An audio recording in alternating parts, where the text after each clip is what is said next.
बिन आणायचा विचार नाहीये ना तुझा? सून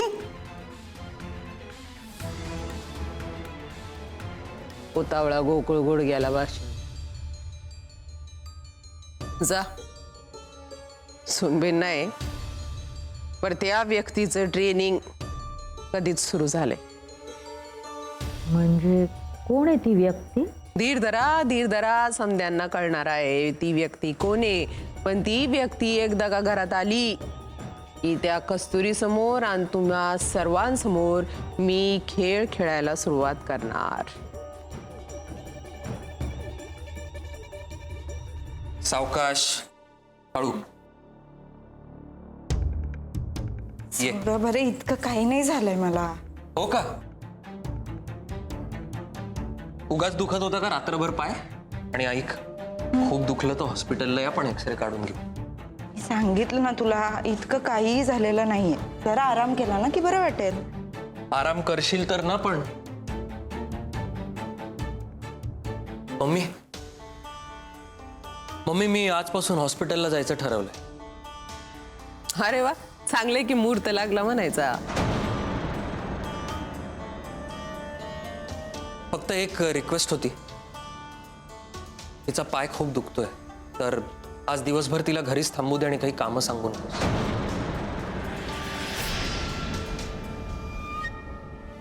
असं कसं? ज्याची जबाबदारी त्यानं ती पार पाडलीच पाहिजे. काय दुखणी खुपणी आम्हाला झाली नाहीत वय. आम्ही आमच्या जबाबदाऱ्या पार पाडल्याच की.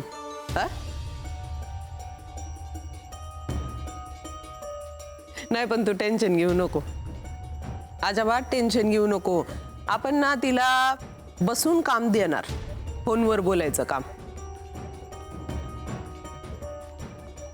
या कामात ती केवढी हुशार आहे आधीच सिद्ध करून दाखवलंय तिनं,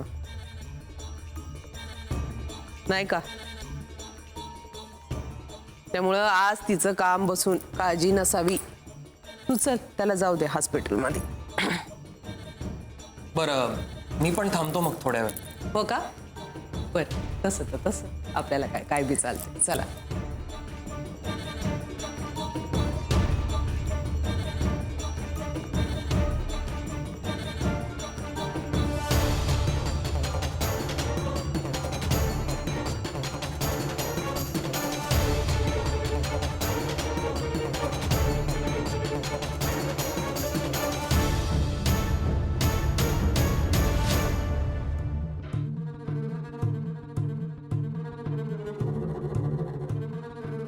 मम्मी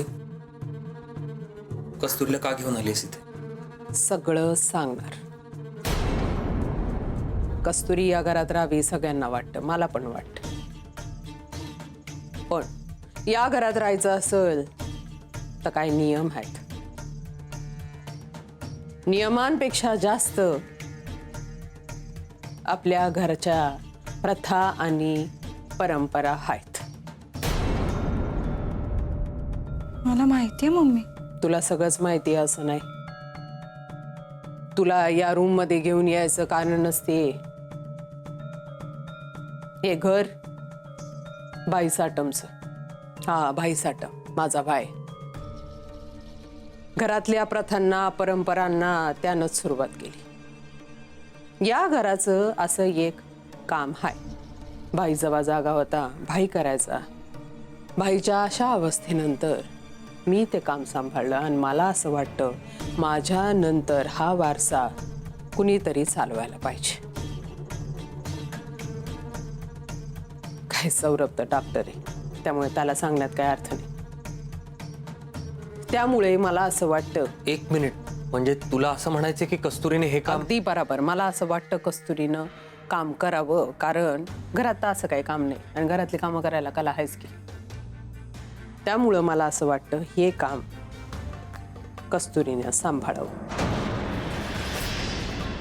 कारण या घरात आता काम केल्याशिवाय कुणाला राहता येणार नाही.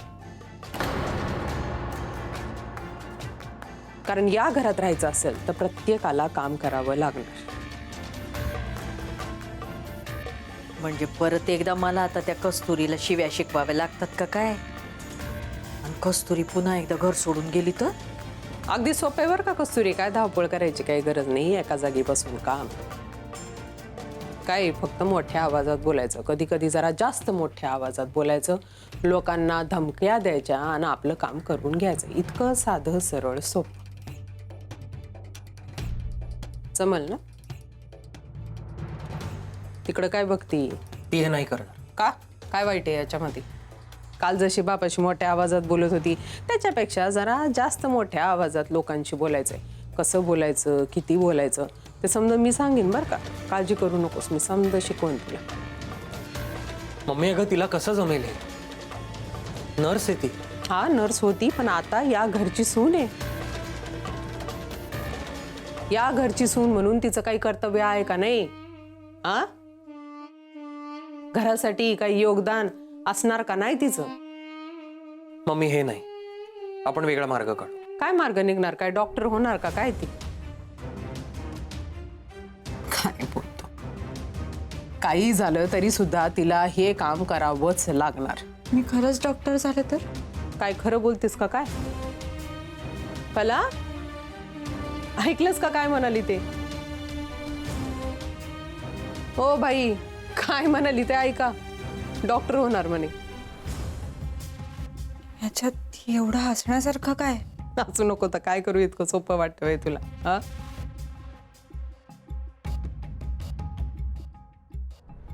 मम्मी, काय हरकत आहे मी डॉक्टर झाले तर?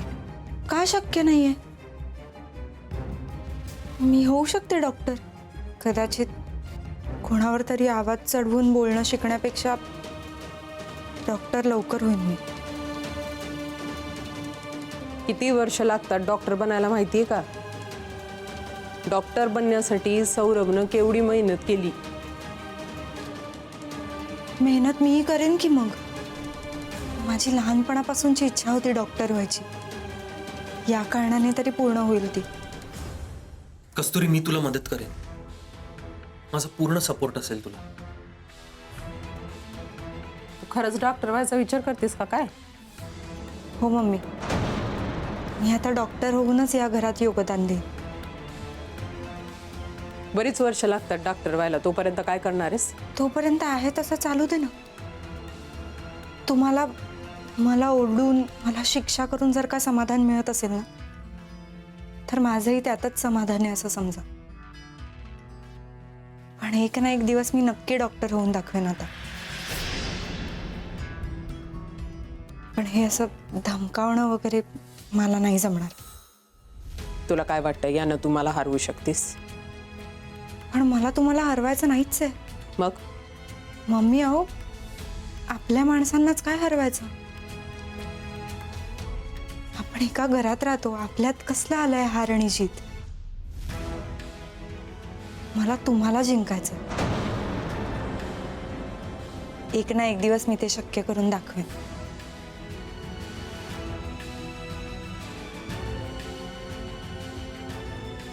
शक्य नाही आहे.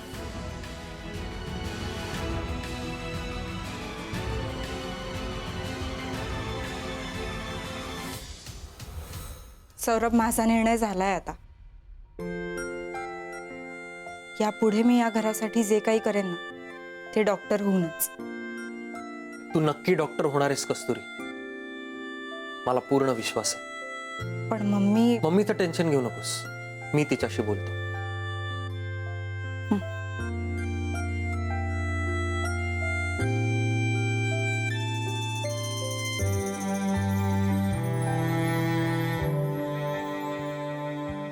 बाबा, माझं काही चुकलं का हो? अजिबात नाही, तुझं काहीच चुकलं नाही. उलट तू या घरची सून आहे त्याचा अभिमानच वाटतोय बरं का मला.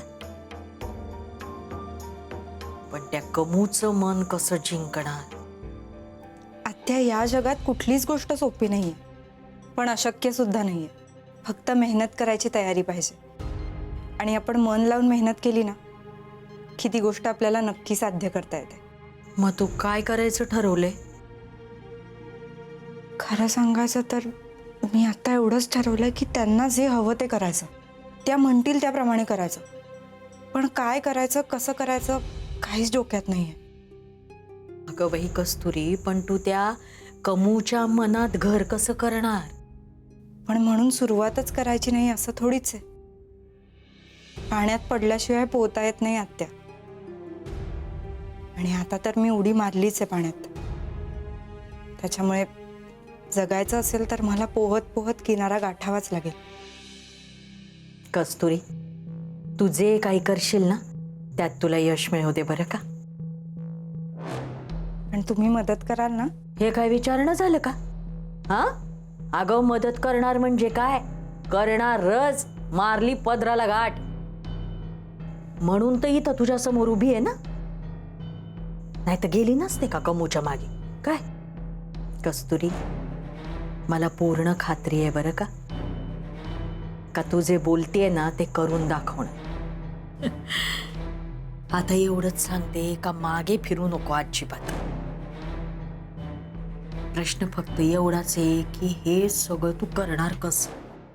आत्या, काही ध्येय ना पर्वतासारखी उंच असतात. त्याचं शिखर दिसत नाही म्हणून आपण हार मानून चढायचं थोडीच थांबतो. आणि वाटही सोपी नसते. अनेक अडखळे येतात, थांबावं लागतं. पण आपण जिद्दीने त्या सगळ्यावर मात करतो आणि पर्वत चढतो. आणि तेव्हाच आपण यशस्वी होतो. मलाही आता असंच सगळ्या अडचणींवर मात करून मम्मींच्या इगो पलीकडे जायचंय. खरं सांगू का, मला माहित नाही मी हे कसं करणार आहे. पण उद्दिष्ट मोठी ठेवली ना की धावण्याचं बळ येतच. त्यामुळे आता काहीही झालं ना तरी मी हे साध्य करूनच राहणार. कस्तुरी, तुझे काही बोलते ना ते ऐकायला तर छान वाटतंय बरं का, पण तुला भीती नाही वाटत का ग? मी तर आत्ताच घाबरतेय. नाही, कारण ती कमू काही तुला डॉक्टर बनू देईल असं मला वाटत नाही. तुम्हाला खरं सांगू का, मला नाही वाटत आहे भीती. उलट छान वाटतंय, जबाबदारी आल्यासारखं वाटतंय. आणि ती जबाबदारी आता मला पूर्ण करायची. त्यासाठी वाटेल ती मेहनत करायला मी तयार आहे. या घरात पाऊल ठेवल्यापासून माझं जे लक्ष होतं ना ते मी आता या मार्गाने नक्की पूर्ण करणार. कर कर. तुला रात्री अपरात्री कधीही वाटलं का मला कमू आत्याची मदत लागणार आहे तर बिंदास माझ्या पुढ्यात येऊन उभी राहा. पदराला गाठ मारून सांगते तुला मदत करेन, पण त्या कमू समोर मी असं दाखवीन की मी तिच्या बाजूने, पण मनाने तुझ्याच बाजूने. लक्षात ठेव बरं का. आता निघते. खूप वेळ इकडं थांबले तर तिला वाटायचं का तिच्या विरुद्ध काहीतरी कट रचतोय. बाई, माझी तर नुसती तारेवरची कसरत. आलेच.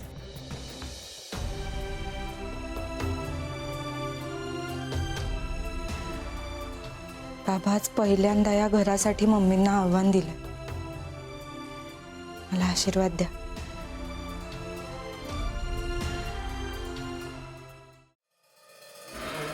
त्या कस्तुरीचं आणि माझं नातं या जन्मात तरी सुधारणं शक्य नाही.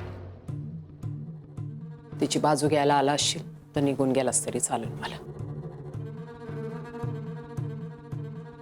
मी काय म्हणतोय एकदा ऐकून घे.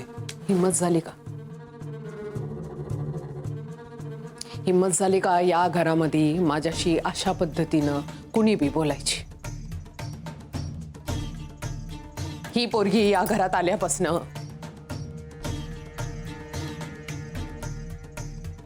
बर ती जे काही बोलती त्याच्यावर मी जर काही बोलायला गेले तर माझं तोंड दिसतं, मी वाईट. पण ती जे काही करती बोलती ते कोणालाच दिसत नाही. बर, तिने कसं वागायचं हे तिला नको सांगूस, ऍटलिस्ट मला तरी सांग. वेळ निघून गेली आता. सांगितलं ना तिच्यात आणि माझ्यात काय बी सुधारणा होणार नाही. त्यामुळे या सगळ्या गोष्टी तर लांबच्याच राहिल्या. मग मी एक सांगू का, कस्तुरी कशी वागली ना तरी तुला रागच येतो. म्हणजे ती बोलली नाही तर तुला ती उद्धट वाटते. ती स्वतःहून बोलायला आली तर तुला अतिशहाणपणा वाटतं. तुझ्या म्हणण्यासारखं ती वागली तरी तुला राग येतो, नाही वागली तरी तुला रागच येतो. मग तिने कसं वागायचं? म्हणजे तुला असंच म्हणायचंय की मी चूक आणि ती बराबर? मम्मी मी आत्ता असं काही म्हणालो का? तुझ्या बोलण्याचा रोग तर हाच होता ना.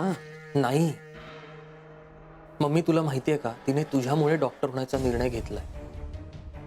तू हो म्हणाली म्हणून तिने हा निर्णय घेतलाय. पण तिलाही माहिती नाही अजून तिने किती मोठी रिस्क घेतली आहे ते. हे सगळं का करते माहितीये? कारण तिला आपलं घर पहिल्यासारखं व्हायला हवंय. असं वाटतं तुला एवढं सगळं झाल्यावर या घरात समजा पहिल्यासारखं होणार आहे म्हणून?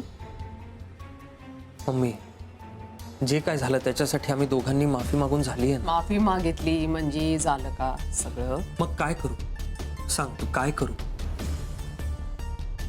उपकार नको, मला तुमचे आणखी उपकार नकोत. कारण या घरात मी काय बी करायला गेले ना तरी बी मीच वाईट असणार. मम्मी अगं असं अजिबात नाहीये. तू नको ना उगाच गैरसमज करून घेऊस. गैरसमज गैरसमज गैरसमज गैरसमज किती वेळा सांगायचं? गैरसमज झाला होता, आता मला समजा कळलं. एवढं सगळं घडल्यावर आता मला कोणत्या बी माणसावर विश्वास नाही राहिला बाबा. आणि त्या कस्तुरीला शिकायचं आहे ना, शिकू देत, शिकू देत. माझं काय बी म्हणणं नाहीये, कारण मला माहिती आहे ते तिला जमणार नाही. जे काय असेल मला माहिती आहे, मला विश्वास आहे. कस्तुरी म्हटली म्हणजे ती नक्की करून दाखवणार. तेव्हाच तेव्हा बघू आपण मग. मी अगं ह्या घरासाठी तिचं हेच योगदान असणार आहे. तुझं झालं ना मनासारखं आता सगळं. प्लीज आता तरी नीट बोल तिच्याशी. आधी तिची परीक्षा घेतली जाईल. कारण काय आहे ना, ही सुद्धा तिची 4 दिवसाची नाटकं असता कामा नयेत म्हणून. असं नाही होणार. कस्तुरीने तुला शब्द दिला, मग ती नक्की तो पाळणार. करू देत की. आता उद्याची परीक्षाच ते ठरवत. कसली परीक्षा? नाही सांगणार मी तुला.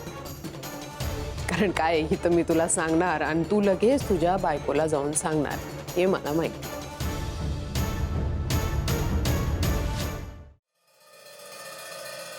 कशी आहे बघ ती?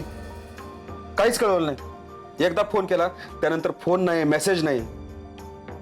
तिने नाही फोन केला, पण सौरभनं करायला नको? तुम्ही सरळ तिच्या सासूबाईंना फोन करा आणि विचारा.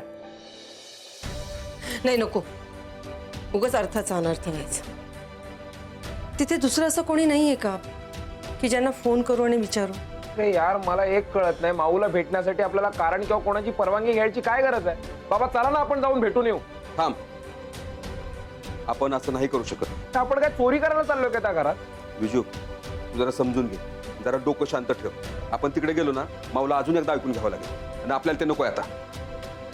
तुम्ही बाबा एवढा विचार करताना पण तुमचा कोणी विचार करत नाही इथे. तू बाप झालास ना की मग कळेल मुलांसाठी काय काय करावं लागतं ते. बाबा बोलतायत ते बरोबर बोलतायत. आपल्यामुळे माऊला त्रास नको. त्यासाठी वॉरंट लागतं आणि ठोस कारण लागतं. मग आता काय करायचं? मी पण तोच विचार करतो. माऊने एक फोन किंवा मेसेज केला असताना तरी काळजी मिटली असती. जावई बापू सुद्धा फोन करत नाही म्हणून टेन्शन आलंय. मी पत्र लिहू का? आणि ते दुसऱ्या कोणाच्या हातात सापडलं तर? मी माऊला मेसेज केला होता पण अजून तिचा रिप्लाय आला नाही. देवाने काय लिहून ठेवलंय ना नशिबात. नेहमी काय देवाला मध्ये घ्यायची गरज आहे का? माझा विश्वास आहे त्याच्यावर. काय दुर्दैव आहे. इतरांच्या बाबतीत काय घडलं ना की आम्ही सांगतो पोलिसांकडे या, पोलिसांची मदत घ्या, गप्प बसू नका, अन्याय सहन करू नका. कुणाचा तरी राग कुणाच्या तरी जीवावर बेतू शकतो असं मी लोकांना सांगतो. मी तर बाप असून कैचीत अडकल्यासारखं झालं. ना बाप म्हणून काय करू शकतोय, ना पोलीस म्हणून. तुम्ही जर ठरवलं ना तर तुम्ही काही करू शकता. मी ना देवासमोर हात जोडते आणि त्याला सांगते एकदाचा काही तो मार्ग दाखवा आम्हाला. तुम्ही जावई बापूंना फोन करता का?